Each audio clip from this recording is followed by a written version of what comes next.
The scream echoed through the aspen grove just as Yates Rourke brought his axe down on another log, the sound sharp enough to cut through the rhythmic thud of splitting wood.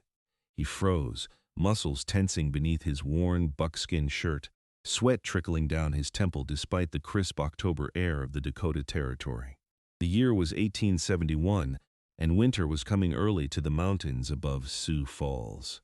He had maybe 3 weeks before the first real snow, and his woodpile was only half what it needed to be. But that scream, high and terrified and distinctly female, changed everything. Yates dropped the axe and grabbed his rifle in one fluid motion, his boots pounding against the pine needle carpet as he ran toward the sound. His dark hair, grown past his shoulders after 2 years alone in these mountains, whipped behind him as he crashed through the underbrush. At 6'4" and 240 pounds of solid muscle built from years of trapping, hunting, and surviving where weaker men had perished, Yates could move with surprising speed when he needed to. He burst into a clearing and took in the scene with practiced efficiency. A young woman in a torn green traveling dress clung to a low branch of a cottonwood tree, her face pale with terror. Below her, a black bear stood on its hind legs, swiping at her dangling skirts. The bear was medium-sized, probably recently awakened from a nap and irritable, but big enough to kill her in seconds if it got hold of her. Yates fired a shot into the air, the crack of the rifle echoing off the mountainside. The bear dropped to all fours and swung its massive head toward him, huffing with annoyance. Yates stood his ground, making himself as large as possible, and fired another shot into the dirt near the bear's feet. For a tense moment, the animal seemed to consider whether this new intruder was worth the trouble. Then, with a final huff of displeasure, it lumbered off into the forest. Yates kept his rifle trained on the spot where the bear had disappeared until he was certain it was gone. Only then did he turn his attention to the woman in the tree. She was trembling so badly he could see the branch shaking. "You can come down now," he said, his voice rough from disuse. He had not spoken to another human being in nearly 4 months. The woman looked down at him with eyes the color of honey in sunlight, wide with fear and relief in equal measure. She was young, probably in her early 20s, with auburn hair that had come loose from its pins and tumbled around her shoulders in wild waves. Even through the dirt on her face and the tears tracking through it, Yates could see she was beautiful. "I cannot," she said, her voice shaking. "My skirt is caught, and I think I twisted my ankle climbing up. I cannot feel my hands anymore." Yates propped his rifle against a nearby tree and approached the cottonwood. "I am going to climb up and help you down. Do not be afraid." "I am already afraid," she said. And despite everything, there was a hint of dry humor in her voice that made something in his chest tighten. He pulled himself up into the tree with the easy strength of a man who had spent his life outdoors. The branches creaked under his weight but held firm.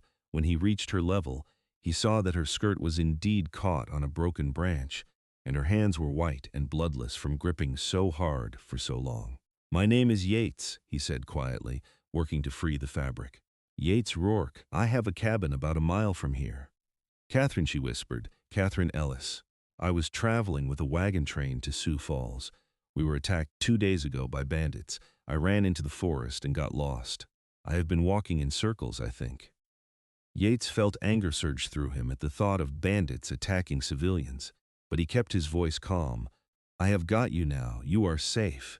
He freed her skirt and then carefully peeled her frozen fingers from the branch. "Put your arms around my neck." She hesitated for only a moment before obeying. When her arms wrapped around him, he could feel how badly she was shaking, could smell the fear, sweat, and dirt on her, and underneath it, something sweet like lavender.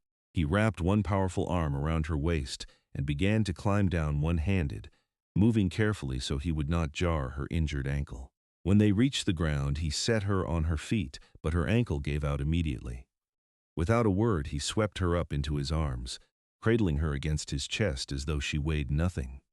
She made a small sound of surprise but did not protest. "My cabin is not fancy," he said, collecting his rifle and starting back through the forest, "but it is warm and safe. I will take care of that ankle and get some food in you. Then we will figure out what to do next." Katherine nodded against his shoulder, too exhausted to argue.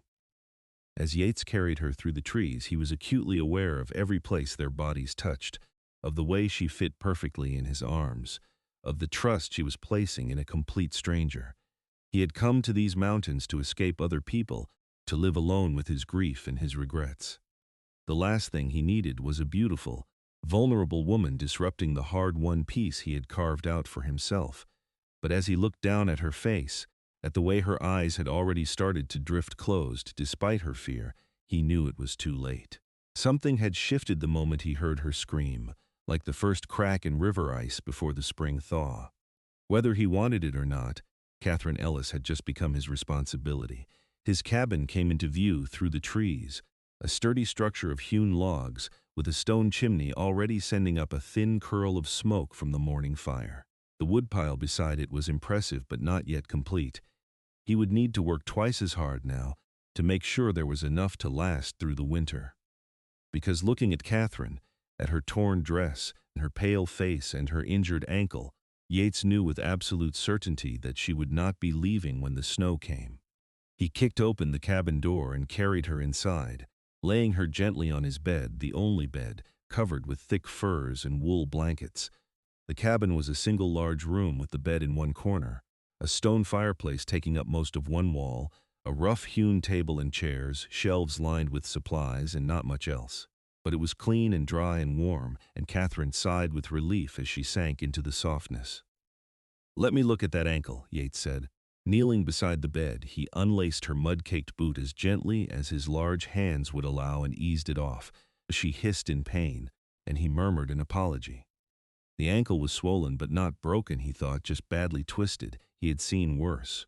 He retrieved a basin of cold water from his pump outside and a clean cloth, then carefully cleaned the dirt and blood from her ankle before wrapping it in a compress. Katherine watched him work with those honey-colored eyes, her expression unreadable. "You live here alone?" she asked finally. "For 2 years now," Yates said, moving to check her hands for frostbite. They were cold, but the circulation was returning. "I am a trapper. I bring my furs down to Sioux Falls twice a year to sell and trade for supplies. Otherwise, I keep to myself." "Why?" The question was direct, and he appreciated that. He met her gaze steadily. "I had my reasons. They do not matter much anymore." She nodded, accepting this, and did not press. Yates found himself respecting her for it. He stood and moved to the fireplace, where a pot of venison stew had been simmering since morning. He ladled some into a wooden bowl and brought it to her with a spoon. "Eat," he said. "You need your strength." Katherine took the bowl with trembling hands and began to eat. After the first bite, she closed her eyes and made a small sound of pleasure that sent an unexpected jolt through Yates's body. "This is wonderful," she said. "I have not eaten in 2 days." He watched her eat, noting the delicate structure of her face, the intelligence in her eyes, the way she held herself with dignity despite her circumstances. She was educated, he could tell, probably from a good family back east. What was a woman like her doing on a wagon train to the Dakota Territory? When she had finished eating, her eyes began to droop.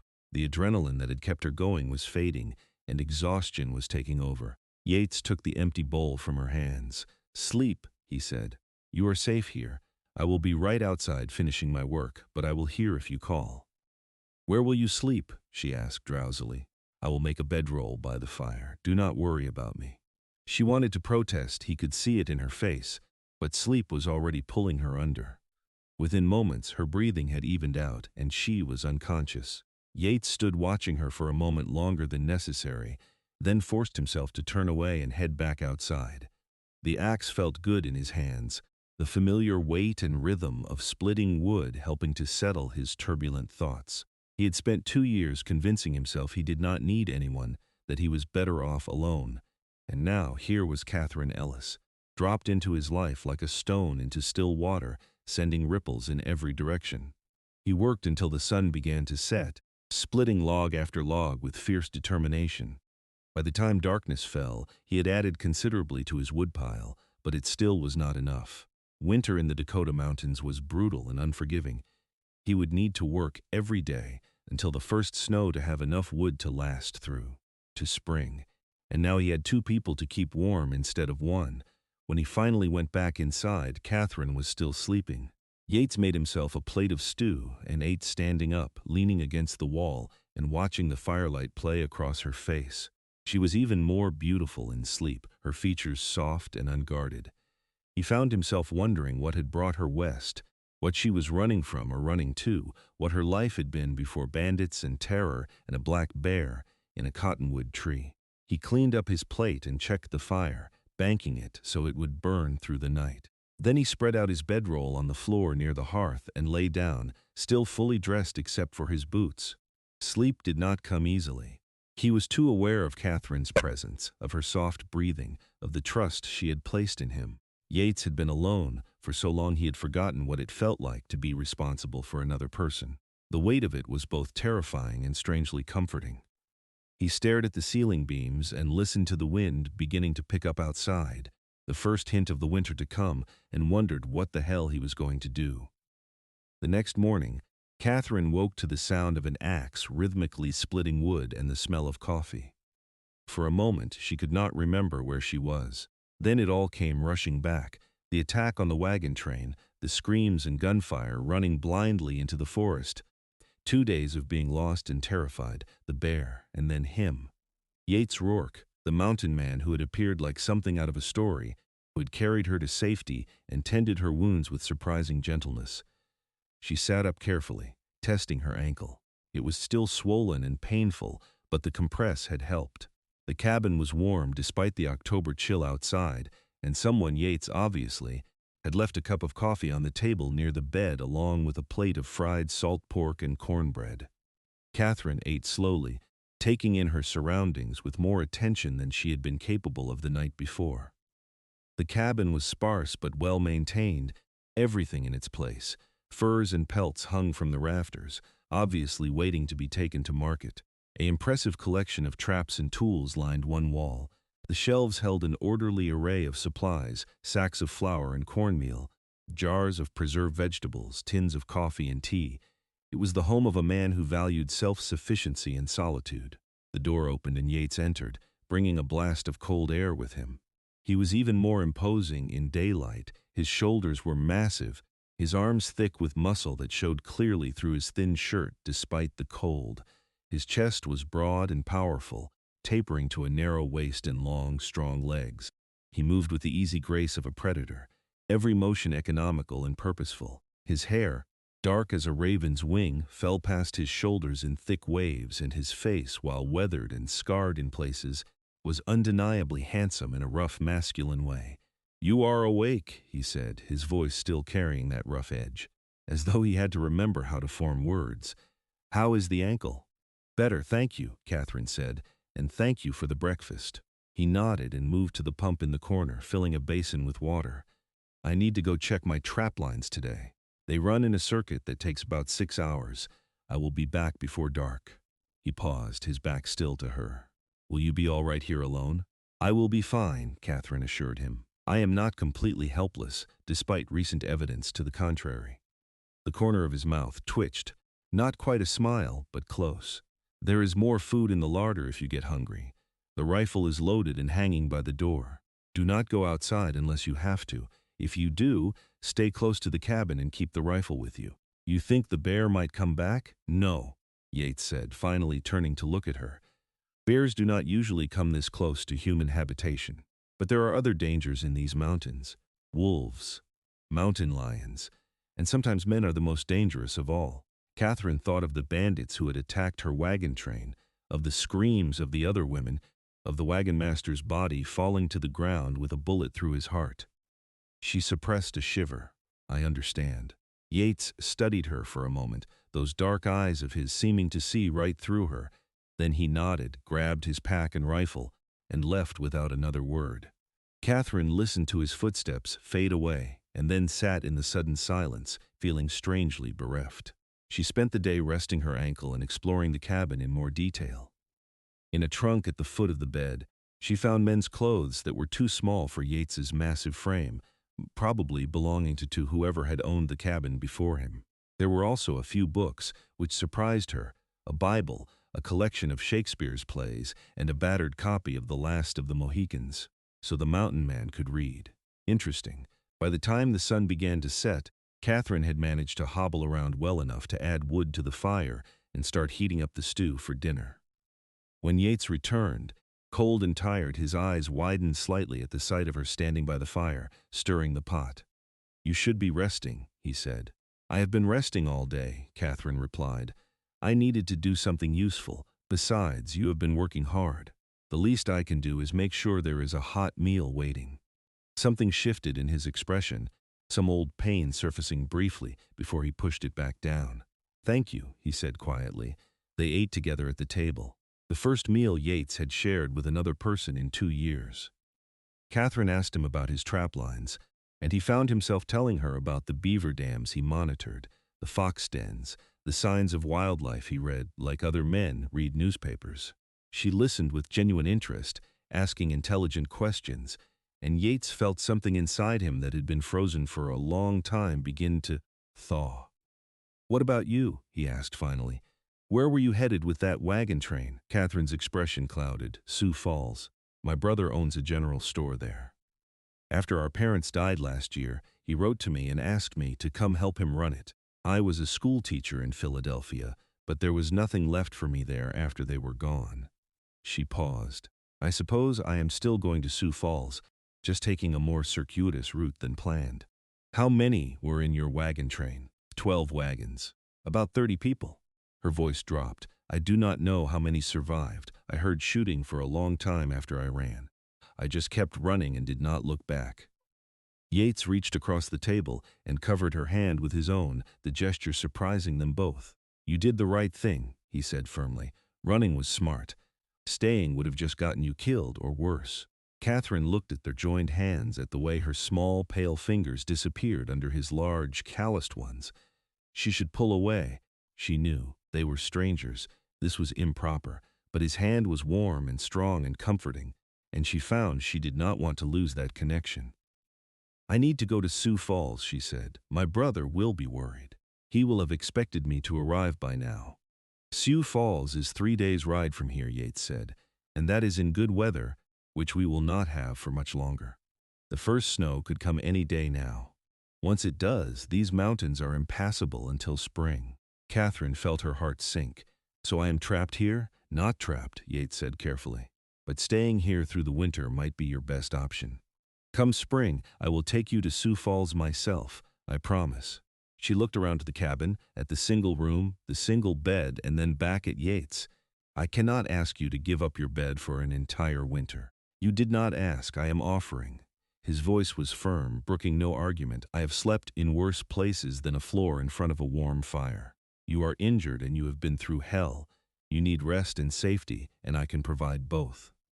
Katherine studied his face, this strange, solitary man who had saved her life and was now offering her shelter through what promised to be a brutal winter. She barely knew him, but every instinct she had told her she could trust him. There was something fundamentally decent in those dark eyes, something honorable in the set of his shoulders. "All right," she said finally, "but I will not be a burden. I will earn my keep. I can cook, clean, mend clothes, help with whatever needs doing. I will not sit idle while you work yourself to exhaustion." Yates almost smiled again, that little twitch at the corner of his mouth. "I do not think you could sit idle if you tried, Katherine Ellis." The way he said her name, low and rough and somehow intimate, sent a shiver through her that had nothing to do with cold. She pulled her hand gently from under his, suddenly needing distance before she did something foolish. Over the next 2 weeks, they fell into a routine. Yates would rise before dawn and work on splitting wood until mid-morning, then check his trap lines, then come back and split more wood until dark.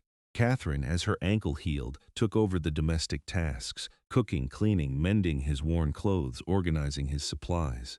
She found a satisfaction in the simple work that she had never experienced in her old life back east. They talked more as the days passed. Yates learned that Katherine loved books and music, that she had taught children from ages 6 to 12, that she had never been in love but had once been courted by a banker who bored her to tears. Katherine learned that Yates had grown up in Kentucky, that he had been a soldier briefly during the last year of the Civil War, that he had been married once but his wife had died in childbirth along with their baby daughter. That was why he had come to the mountains, to escape the memories, to outrun the grief. "I am sorry," Katherine said when he told her this, her eyes bright with unshed tears. "That is a terrible loss." "It was a long time ago," Yates said, but they both knew that was not quite true. Grief like that did not have an expiration date. "Is that why you stay alone out here? To punish yourself?" The question was too perceptive, and Yates looked away, maybe at first. "Now it is just habit, I guess. I am not sure I remember how to be around people anymore." "You are doing fine with me," Katherine said softly. Their eyes met across the table, and something passed between them. Some current of understanding and connection that neither was quite ready to name. Yates cleared his throat and stood abruptly. "I should get back to work. Winter is coming." He said that every day now like a mantra. Winter is coming. And it was true. The air grew colder each morning, the wind sharper, the sky that particular shade of iron gray that promised snow. Yates worked with increasing urgency, splitting log after log after log until his hands were blistered and bleeding despite the calluses. Katherine worried about him, about the way he pushed himself past exhaustion, but she understood. Their survival depended on his preparation. She did what she could to help, stacking the split wood in neat cords against the cabin wall, making sure he ate properly, forcing him to rest when he looked ready to collapse. Slowly, almost without them noticing, they began to function as a unit, each anticipating the other's needs, moving around each other in the small cabin with increasing ease. The first snow came on a Tuesday morning in early November.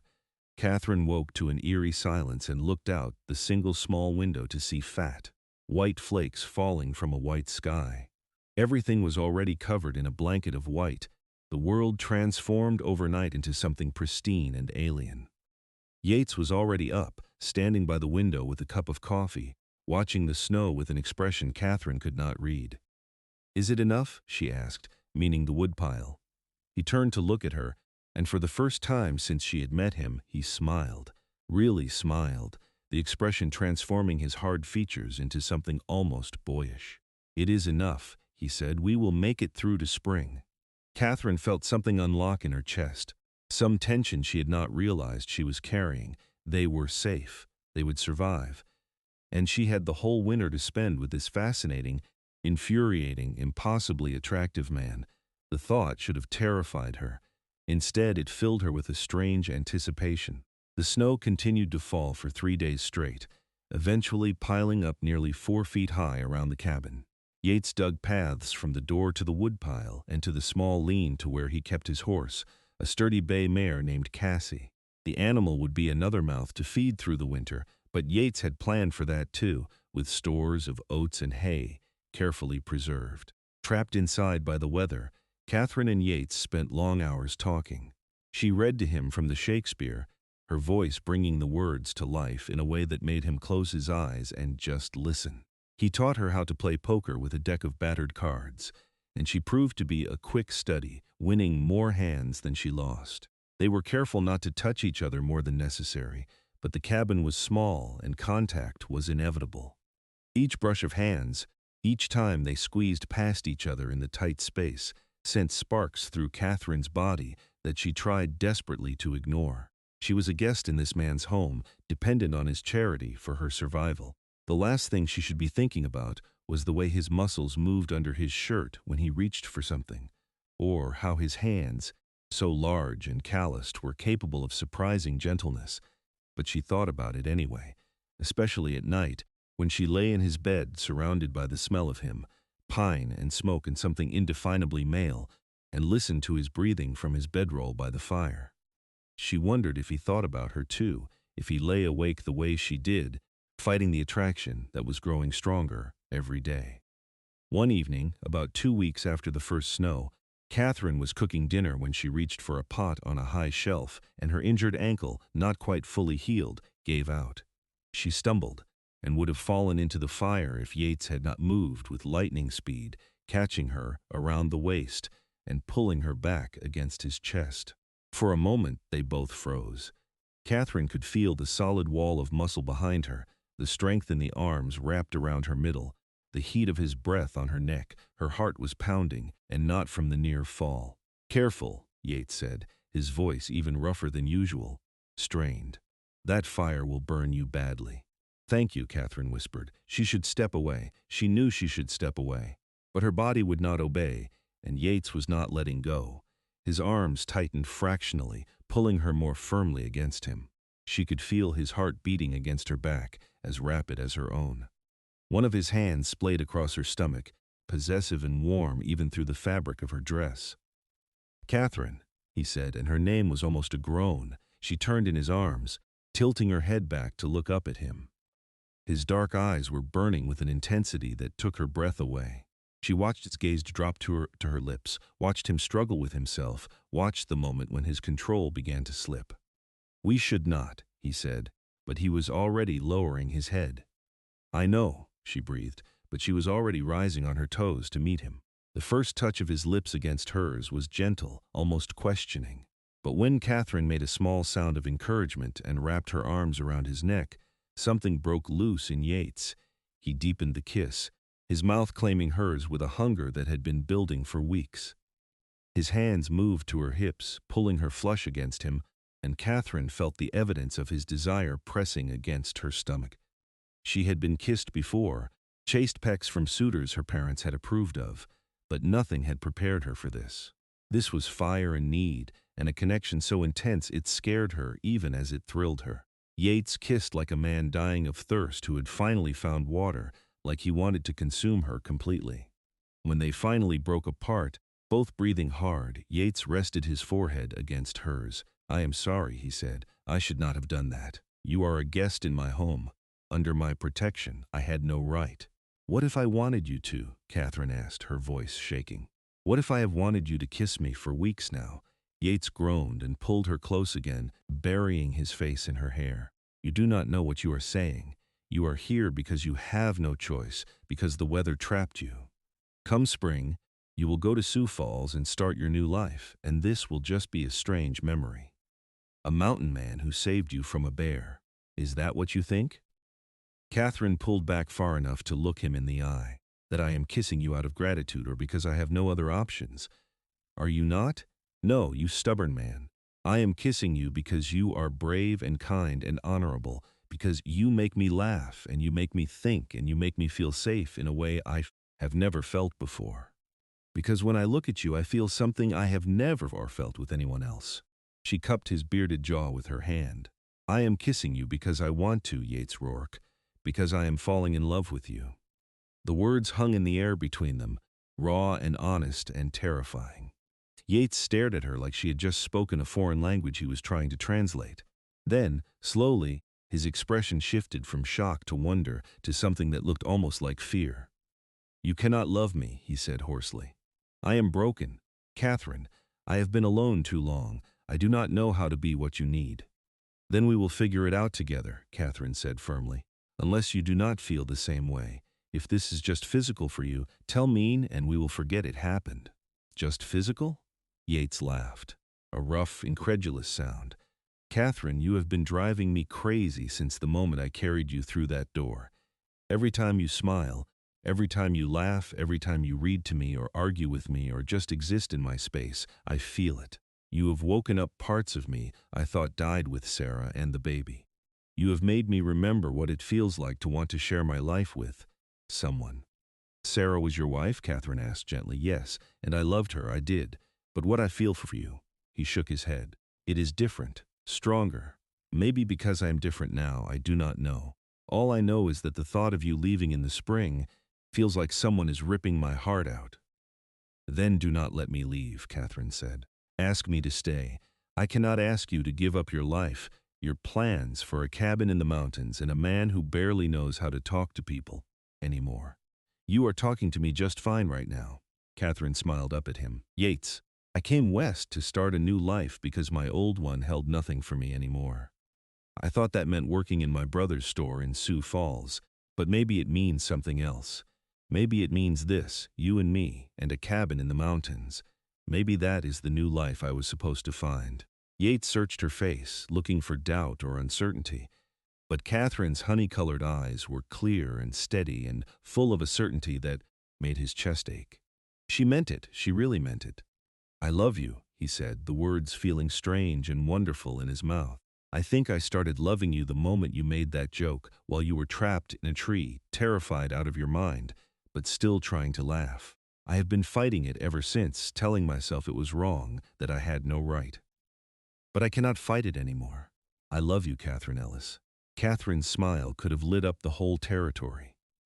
She pulled his head down to hers and kissed him again, pouring everything she felt into it. Yates lifted her off her feet, holding her against him like she was something precious and irreplaceable, kissing her back with everything he had. When they finally broke apart again, both flushed and breathless, Yates set her carefully back on her feet.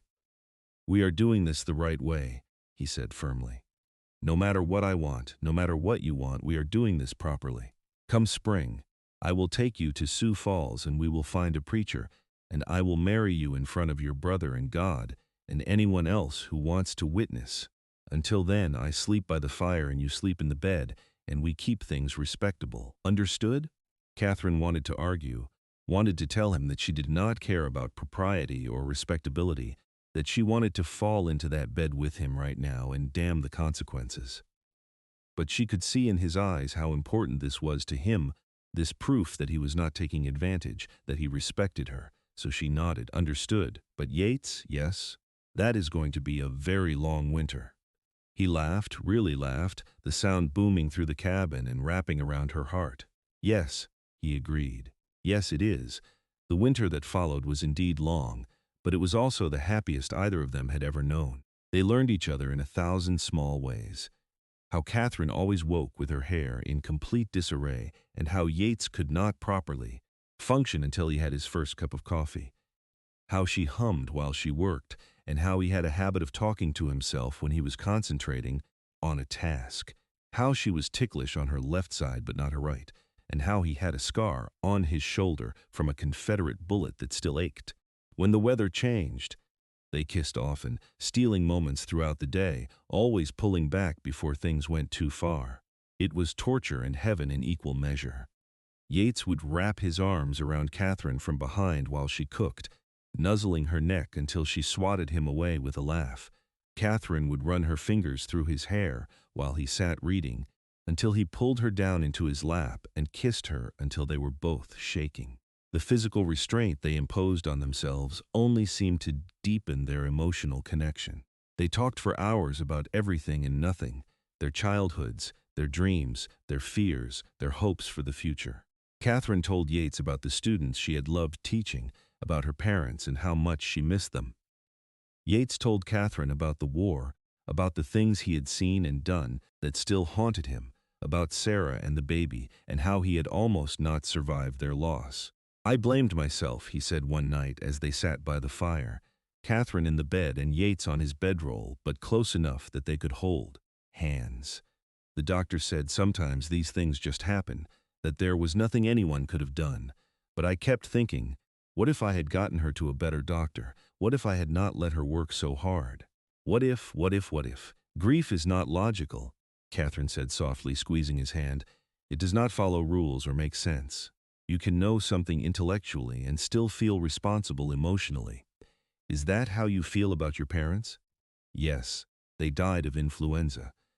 There was nothing I could have done, I know that. But I still wonder if I could have nursed them better, been more vigilant, somehow saved them." She paused. "The worst part is that I am glad I am here with you instead of in Philadelphia burying myself in work and trying to forget they are gone. Does that make me a terrible person?" "No," Yates said fiercely. "It makes you human. The dead would not want us to stop living. Katherine, they would want us to find joy where we can. Do you really believe that?" "I am starting to. You are teaching me to." As November turned to December and then to January, the snow piled higher and higher around the cabin. There were days when it was too dangerous to go outside at all, when the wind howled like a living thing and the cold was so intense that ice formed on the inside of the window.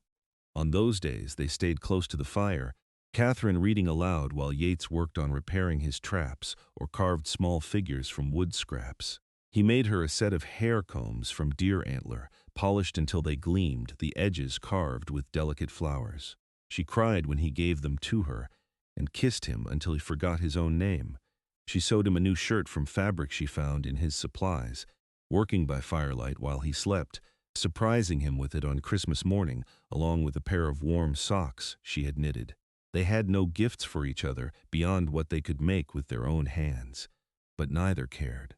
They were together, warm and safe while the world outside was frozen and hostile, and that was gift enough. "I never thought I would feel this way again," Yates said on New Year's Eve as they sat together watching the fire. "Happy, complete, like I have a reason to wake up in the morning beyond just surviving." "I never thought I would feel this way at all," Katherine admitted. "All those suitors my parents pushed at me, all those proper young men with good prospects, and I never felt a fraction of what I feel when you look at me. How do I look at you? Like I am something precious, like I matter." "You do matter," Yates said, pulling her close. "You matter more than anything." January gave way to February, and the worst of the winter began to ease. The days grew incrementally longer, the sun a bit stronger, though the cold remained brutal and the snow showed no signs of melting. But there was a feeling in the air, a promise of change coming, of spring lurking somewhere beyond the frozen horizon. Katherine both longed for spring and dreaded it. She wanted to see Sioux Falls, to meet her brother, to become Yates's wife properly and officially, but she also loved this cocoon they had created, this small world where nothing existed except the two of them and the life they were building together. Once they left the mountain, reality would intrude. There would be other people, obligations, the normal complications of life. Here, in this cabin, it was just love and simplicity. "What are you thinking about?" Yates asked one evening, noticing her faraway expression. "Spring," Katherine said. "I'm excited and terrified in equal measure." "Terrified of what?" "What if your feelings change when we are around other people? What if you realize you only loved me because I was the only option available?" Yates set down the piece of wood he had been carving and moved to sit beside her on the bed, taking her hands in his.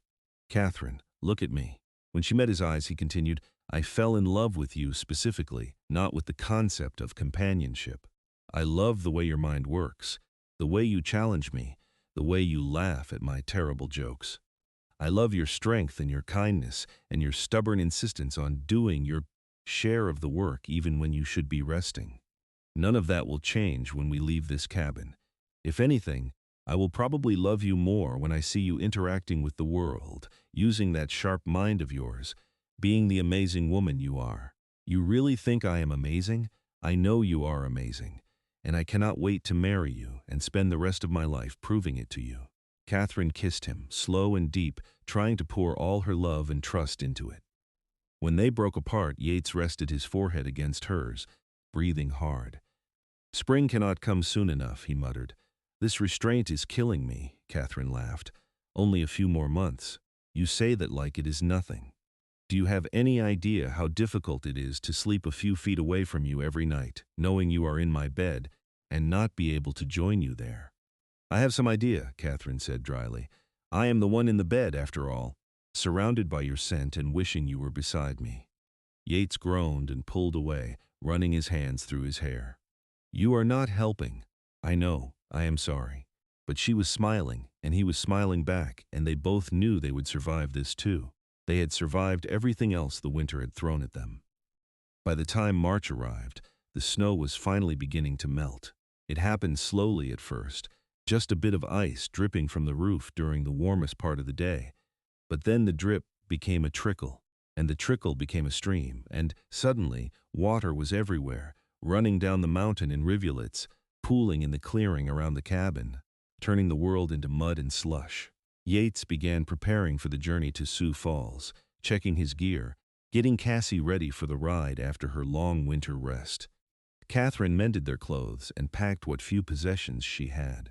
There was an excitement building between them, a sense of anticipation for the next chapter of their lives. But there was also a bittersweet quality to leaving the cabin. This place had sheltered them, protected them, given them the space to fall in love without the world interfering. Katherine found herself memorizing every detail. The way the light fell through the window in the morning, the sound of the fire crackling at night, the smell of pine and wood smoke that permeated everything. "We can come back," Yates said, watching her say goodbye to the cabin with her eyes. "After we are married, after you meet your brother, we could come back here for visits. It does not have to be goodbye forever. I would like that, Katherine said. This place will always be special to me. It is where we fell in love. Actually, I fell in love with you in a cottonwood tree while you were being terrorized by a bear, Yates said with a grin. But yes, this cabin is where we figured it out. Finally, on a day in late March when the temperature climbed above freezing for the first time in months, they set out for Sioux Falls. Yates had fashioned a more comfortable saddle arrangement so Katherine could ride behind him, her arms wrapped around his waist, her cheek pressed against his back. Cassie, well rested and eager to move after the long winter, set a good pace down the mountain. The world was in that strange in-between state, not quite winter and not quite spring. Patches of snow still lingered in shaded areas, but green shoots were already pushing up through the mud, brave and determined. Birds sang in the trees, celebrating the return of warmth. The air smelled of earth and possibility. They traveled for 3 days, camping at night under the stars. Yates insisted on separate bedrolls, maintaining his vow of propriety until they were properly married, but they lay close enough to hold hands across the distance. Katherine had never slept outdoors before the wagon train disaster, and certainly never by choice, but with Yates beside her, she felt safe even in the wilderness. On the afternoon of the 3rd day, they crested a hill and Sioux Falls spread out before them. It was larger than Katherine had expected, a real town with several streets of buildings, a church steeple rising above the rest. Her heart began to pound with nervousness and excitement. "That is it," she said unnecessarily. "Are you ready?" Yates asked. "Yes." "No, I do not know." She laughed at herself. "I have been planning this moment for months, and now that it is here, I have no idea what to say to him." "The truth usually works," Yates said. "You were attacked, you got lost, I found you, we fell in love, and now we want to get married." It is a strange story, but it is the truth. When you put it that way, it sounds almost simple. Nothing about us is simple, Katherine. But it is real, and that is what matters. They rode into town, drawing curious stares from the locals. Yates, with his long hair and buckskins and the massive pile of furs strapped behind the saddle, looked every inch the wild mountain man. Katherine, in her mended dress and with her hair caught back by the antler combs he had made her, looked wind-blown and beautiful and utterly out of place in such rough company. They made quite a pair. "Where is your brother's store?" Yates asked. Katherine scanned the buildings and spotted a sign that read Ellis General Goods. Her heart leaped. "There!" she pointed. Yates guided Cassie to the hitching post in front of the store and helped Katherine down. Her legs were shaky from 3 days of riding and from nerves. Yates kept his hand on the small of her back, a steady, reassuring presence. The bell above the door chimed as they entered. The store was well stocked and organized, shelves lined with everything from canned goods to fabric to tools. Behind the counter stood a young man, probably in his mid-20s, with auburn hair a shade darker than Katherine's and the same honey-colored eyes. He looked up at the sound of the bell, and his expression went from polite shopkeeper to absolute shock. "Katherine," he said, his voice cracking. "Katherine." He vaulted over the counter and caught her in a fierce hug, lifting her off her feet. "My God, Katherine, you are alive. The army sent word that your wagon train was attacked, that there were only a handful of survivors, and your name was not on the list. I thought you were dead." Katherine hugged him back just as fiercely, tears streaming down her face. "I am sorry, Kevin. I am so sorry. I should have found a way to get word to you sooner, but we were snowed in and there was no way to send a message." Kevin set her down and held her at arm's length, looking her over. "Are you hurt? What happened? How did you survive?" Then his gaze shifted to Yates, standing quietly a few feet away, and his expression became wary. "Who is this?" "Kevin, this is Yates Rourke. He saved my life." "Yates, this is my brother, Katherine Ellis." The two men studied each other, taking each other's measure. Kevin saw a mountain man, big and dangerous looking, protective of his sister in a way that suggested more than simple Good Samaritan concern. Yates saw a young man, barely out of boyhood but trying hard to seem mature, fiercely protective of his sister and suspicious of the stranger who had brought her back. "Thank you for saving her," Kevin said finally, extending his hand. "I owe you a debt I can never repay." Yates shook his hand, careful not to crush the younger man's fingers with his superior strength. "No debt," he said. "Anyone would have done the same." Not anyone could have kept her alive through a Dakota winter, Kevin said shrewdly. You must be quite a mountain man, Mr. Rourke. Just Yates, please. Well, Yates, why do not you tell me exactly what happened? And Katherine, you need to tell me everything. Come on. I will close the store and we will go upstairs to my rooms. You both look like you could use a hot meal and a chance to rest. Over dinner in Kevin's modest apartment above the store, Katherine told her brother the whole story, from the bandit attack to her flight into the forest to the bear and Yates's rescue. She told him about the cabin in the winter and how Yates had split enough logs to last through until spring, how he had kept her safe and warm and alive. What she did not tell him yet was about the love. Kevin kept giving Yates suspicious looks, clearly picking up on something between them, but not sure what. Finally, Katherine took a deep breath and decided to just say it. Kevin, there is something else. Yates and I are going to get married. We want to do it as soon as possible here in Sioux Falls, with you there as a witness. Kevin's fork clattered onto his plate. He looked from Katherine to Yates and back again. Married? You just met him a few months ago. I know it seems fast, Katherine said. But Kevin, I love him, and he loves me. We have spent the entire winter getting to know each other, really know each other in a way most courting couples never do. I am more certain of this than I have ever been of anything in my life. Kevin turned to Yates, his expression serious. You love my sister more than my own life, Yates said without hesitation. I would die to protect her, and I plan to spend every day of my life making her happy. And you can support her. Marriage is not just about love, it is about practical matters, too. I have the cabin, which is fully paid for and stocked for the winter. I have my trap lines, which bring in good money twice a year. I have skills that are always in demand out here. Hunting, tracking, guiding. We will not be rich, but we will never go hungry or cold. Kevin sat back in his chair, processing this. Katherine held her breath, waiting. Finally, her brother sighed. You are an adult, Katherine. You do not need my permission.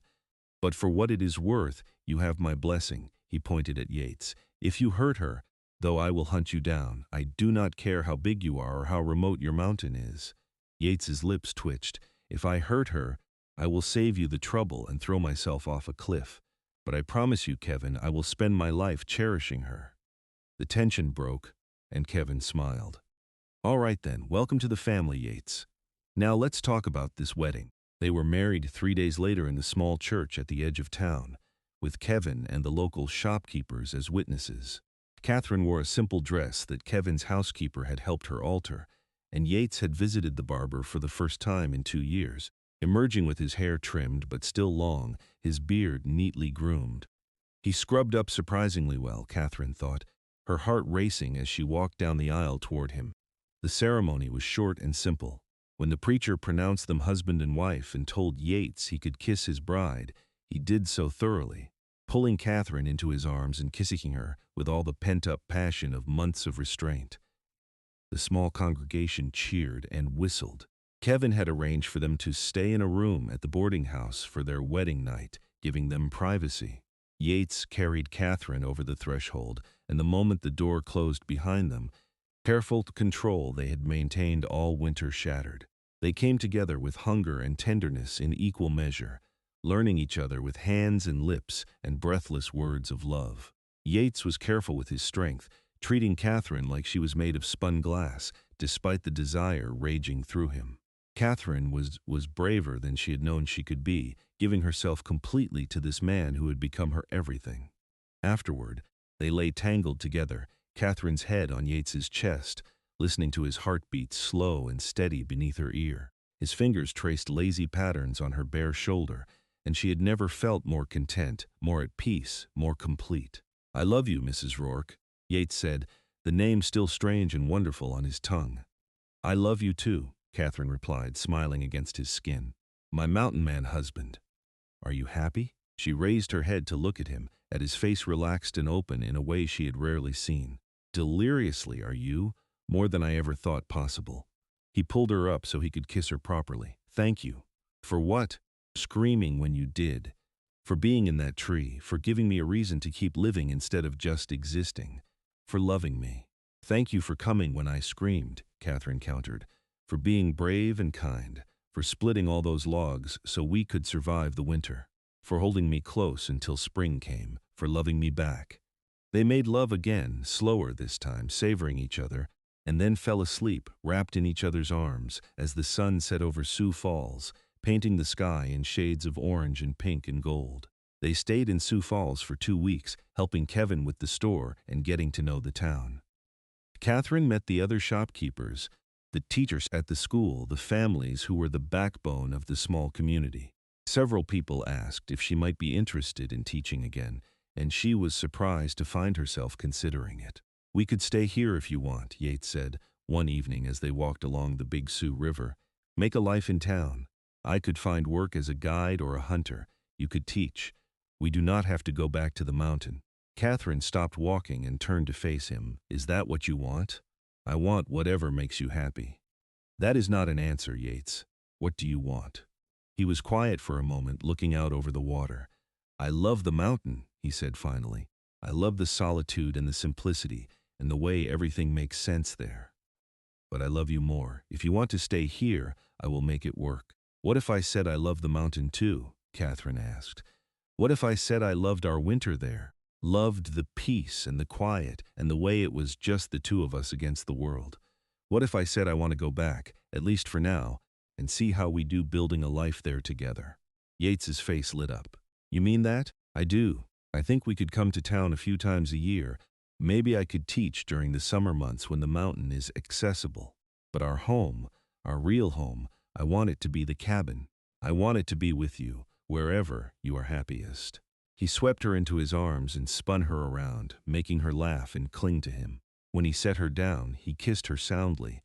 "Have I told you lately that you are the most amazing woman I have ever met?" "Not in the last hour or so," Katherine teased. "Unacceptable. I will have to remedy that immediately." They returned to the cabin in late April, when the mountain trails were finally passable again. The journey took 3 days again, but this time Katherine was not nervous or uncertain. She was going home with her husband, and that was all that mattered.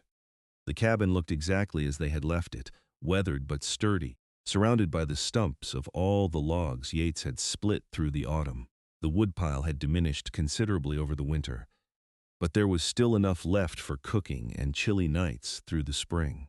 Yates carried Katherine over the threshold here too, because he said he wanted to, and they christened their home as husband and wife properly. The bed that Katherine had slept in alone all winter was now theirs together, and she fell asleep that night wrapped in Yates's arms, listening to the familiar sounds of the mountain, and knew she was exactly where she belonged. The seasons turned. Spring gave way to summer, and they worked together to plant a garden, to repair the cabin's roof, to stock up on supplies for the next winter. Yates taught Katherine to fish and shoot, and she proved to be a natural at both. Katherine taught Yates to read more complex literature, and they spent evenings reading together, her voice bringing stories to life in the quiet cabin. In June, they made the trip down to Sioux Falls again, bringing Yates's furs to sell and stocking up on supplies. Katherine taught at the school for 6 weeks, loving the work but also eager to return to the mountain and her husband. Kevin was doing well with the store and had started courting a young woman from one of the local families, much to Katherine's delight. They returned to the cabin in August, and Katherine knew she was pregnant by September. She told Yates one evening as they sat watching the sunset, his hand immediately going to her still flat stomach, his eyes wide with wonder and fear. "Are you scared?" she asked. "Terrified," he admitted. "After what happened with Sarah and the baby, I cannot help but be afraid." "I am scared too," Katherine said, "but we will face it together. And this time will be different. I can feel it." Yates pulled her close, resting his hand over the place where their child grew. "I love you so much," he whispered, "both of you." Katherine did not make the trip to Sioux Falls that fall. Instead, Yates went alone, bringing his furs to sell and returning with a midwife, Mrs. Henderson, a capable woman in her 50s, who agreed to spend the winter at the cabin to ensure Katherine and the baby were cared for. Kevin sent letters and gifts, and the women from the church sent baby clothes and blankets. That winter was different from the first. The cabin felt smaller with 3 people in it, and Yates once again gave up his bed, this time sleeping in a lean-to he built onto the side of the cabin so Katherine and Mrs. Henderson could have privacy. but he did not mind. He split wood with the same fierce determination he had shown that first autumn, making sure there was more than enough to keep his wife and child warm through the coldest months. Katherine went into labor on a February night during a blizzard, the wind howling around the cabin like something alive and angry. Yates paced in the lean-to listening to her cries, feeling more helpless than he had ever felt in his life. Mrs. Henderson would not let him in the cabin, insisting that childbirth was women's work and he would only be in the way. It was the longest night of his life. But when dawn broke and Mrs. Henderson finally opened the door and told him to come in to meet his son, Yates thought his heart might burst. Katherine lay in the bed, exhausted but glowing, holding a tiny bundle wrapped in blankets.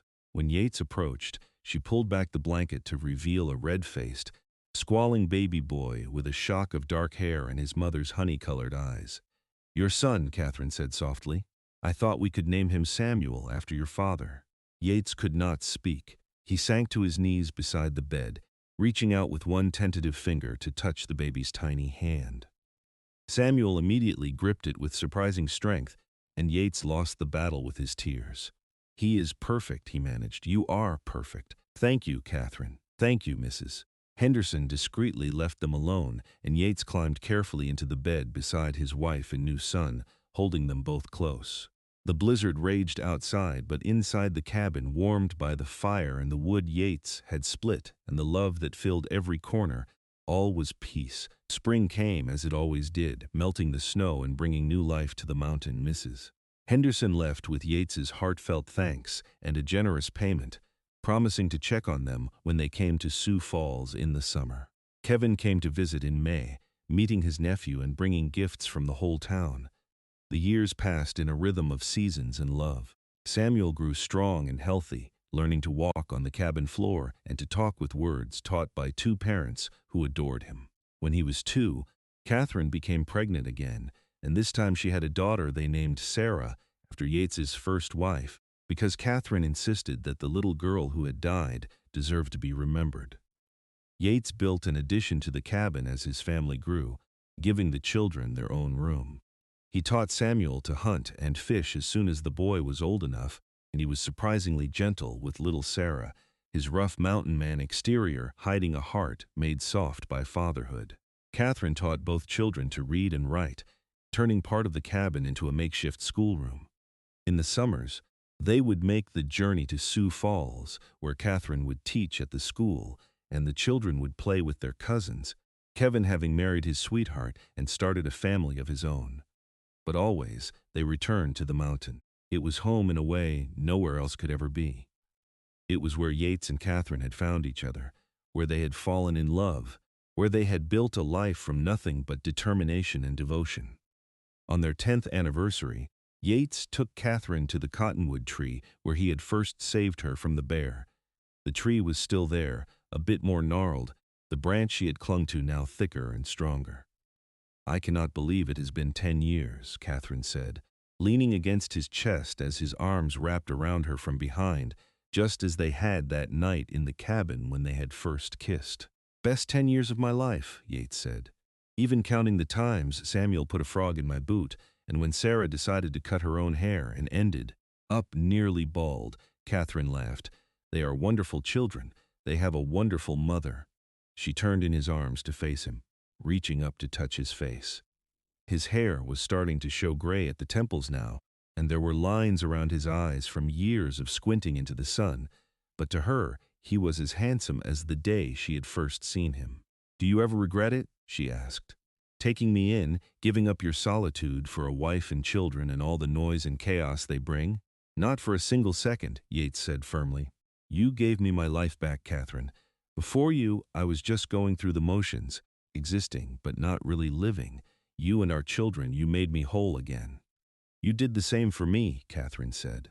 "I thought I was coming west to start over, to build a new life from the ashes of my old one. I had no idea I was actually coming home, home to you." They kissed under the cottonwood tree, the same tree that had inadvertently brought them together, and when they broke apart, they were both smiling. "Come on," Yates said, taking her hand. "Let's go back to the cabin. Mrs. Henderson is watching the children for the afternoon, and I plan to take full advantage of the peace and quiet." Katherine laughed and let him lead her back through the forest, through the trees and clearings that had become as familiar to her as breathing. The cabin came into view, smoke rising from the chimney, the woodpile stacked high beside it. Yates split wood every autumn now, a ritual of preparation and love, making sure his family would be warm and safe through the long Dakota winters. Inside the cabin, they made love slowly, taking their time, savoring each other the way they had learned to do over a decade of marriage. And afterward, lying in bed with Katherine's head on his chest and the afternoon sun slanting through the window, Yates felt a contentment so deep it was almost painful. He had split enough logs to last through the winter. He had held her close until spring came. And now, spring after spring, year after year, they were building a life together that was richer and more beautiful than anything he had ever dreamed possible. The children came home from Mrs. Henderson's as the sun was setting, bursting into the cabin with stories of their adventures and demands for dinner. Yates watched Katherine move around the kitchen, laughing at Samuel's exaggerated tale of the fish that got away, soothing Sarah when she scraped her knee, and felt his heart swell with love. This was his family, this was his life, and he would not trade it for anything in the world. More years passed. Samuel grew into a strong young man, tall and broad-shouldered like his father, with his mother's quick mind and kind heart. He talked about becoming a doctor, and Yates and Katherine scraped together the money to send him to medical school back east, trusting that he would return to the Dakota Territory when he was ready. Sarah grew into a beautiful young woman with her father's dark hair and her mother's honey eyes. She loved the mountain as much as her parents did and talked about becoming a teacher like her mother, staying in the Dakota Territory, and making a difference in the small frontier communities. And then there was baby Margaret, born when Katherine was 40 and Yates was 45, a complete surprise and an absolute delight. They called her Maggie, and she was a perfect blend of both her parents, with auburn hair and dark eyes and a stubborn streak a mile wide.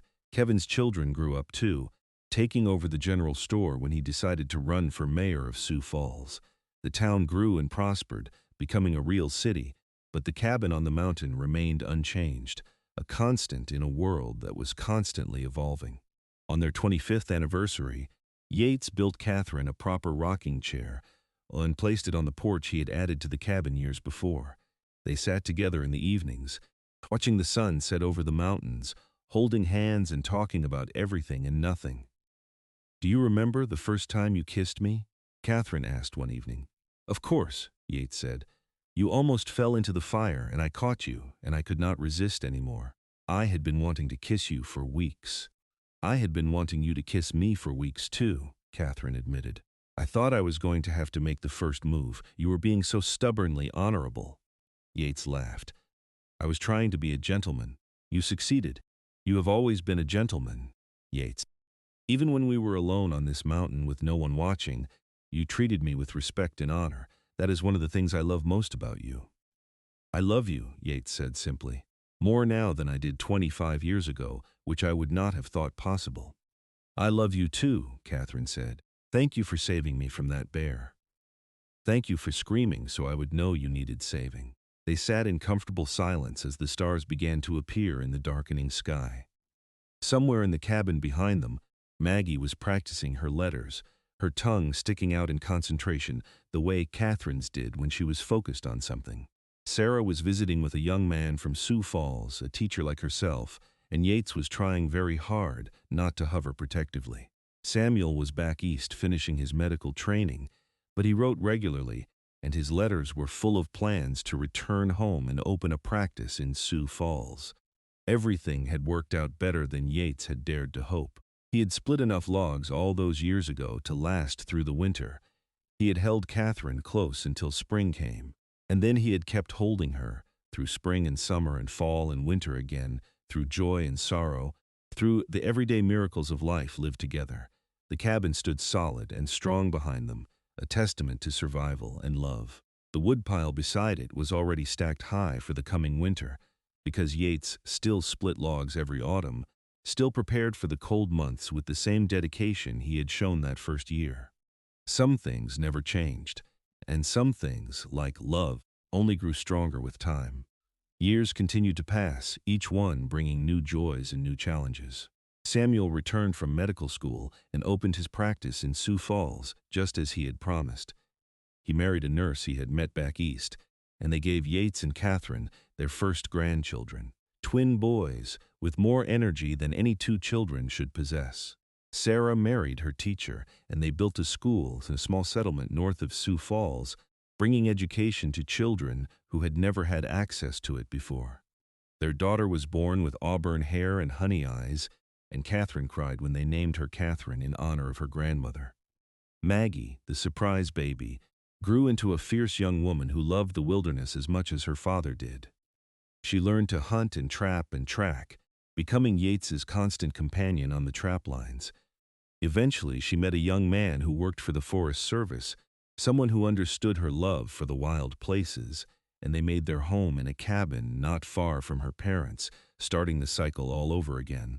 Yates and Katherine grew old together on their mountain. His hair turned white and his movements slowed, but he was still strong, still capable, still splitting logs every autumn with the same determination he had always shown. Katherine's auburn hair faded to silver, and lines of laughter and life mapped her face. But to Yates, she was as beautiful as the day he had first seen her in that cottonwood tree. They had been married for 43 years when Katherine fell ill.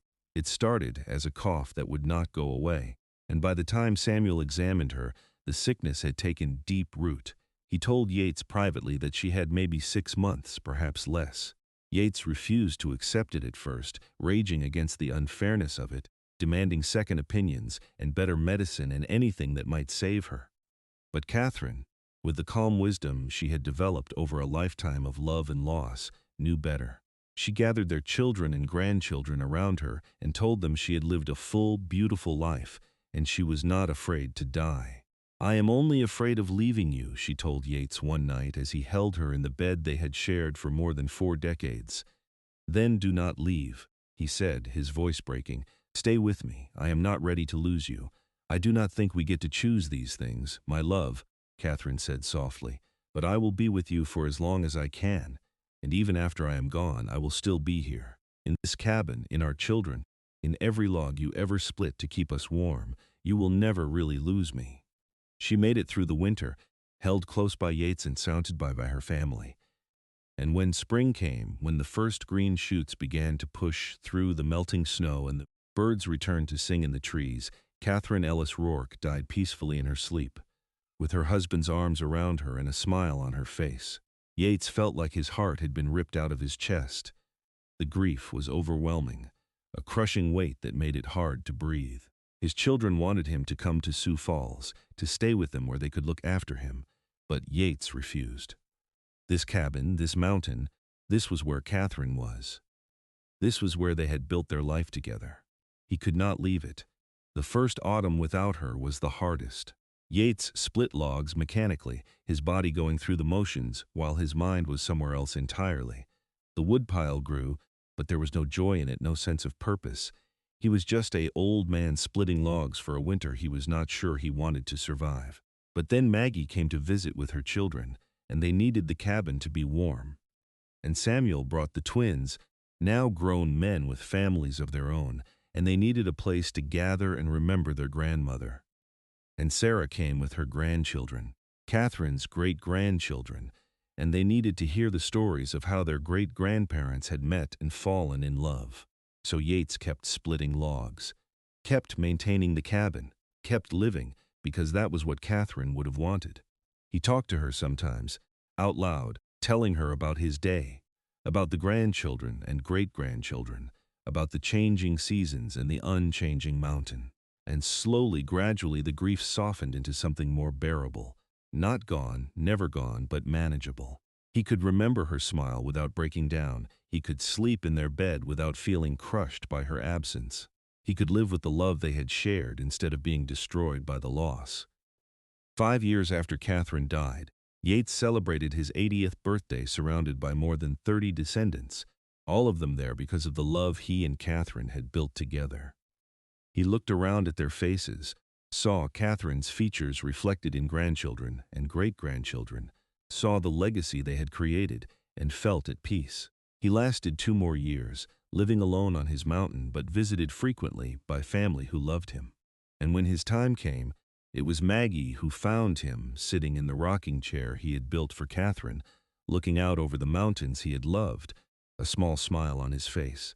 They buried him next to Katherine on a hillside overlooking the cabin, under the cottonwood trees that grew there. The whole family came, 3 generations gathered, to say goodbye to the mountain man who had loved so fiercely and so well. Samuel, now in his 60s and a respected doctor, spoke at the funeral.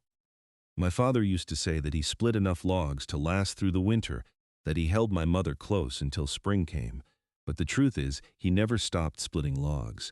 He never stopped holding her close, even after she was gone. He taught us that love is not just a feeling, it is a choice you make every day. It is showing up and doing the work, even when it is hard, even when you are tired, even when the winter seems endless. He taught us that by his example, and I will be grateful for that lesson for the rest of my life. The cabin on the mountain stood for many more years, maintained by Maggie and her children, and eventually her grandchildren. It became a gathering place for the family, a reminder of where they had come from and what they had built together. The woodpile beside it was always stacked high, a tradition carried on in honor of the man who had started it all. And on quiet nights, when the wind whispered through the trees and the fire crackled in the hearth, you could almost hear them. Yates and Katherine, laughing and talking and loving each other the way they had for more than 40 years. Because love like that does not die. It lives on in the people it touched, in the place it was built, in the stories that are told and retold until they become legend. He split enough logs to last through the winter. He held her close until spring came, and then he kept holding her through all the springs and summers and autumns and winters of their lives together, building something that would last long after they were gone.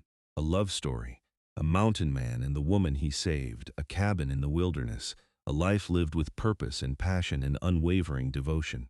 It was enough. It was more than enough. It was everything.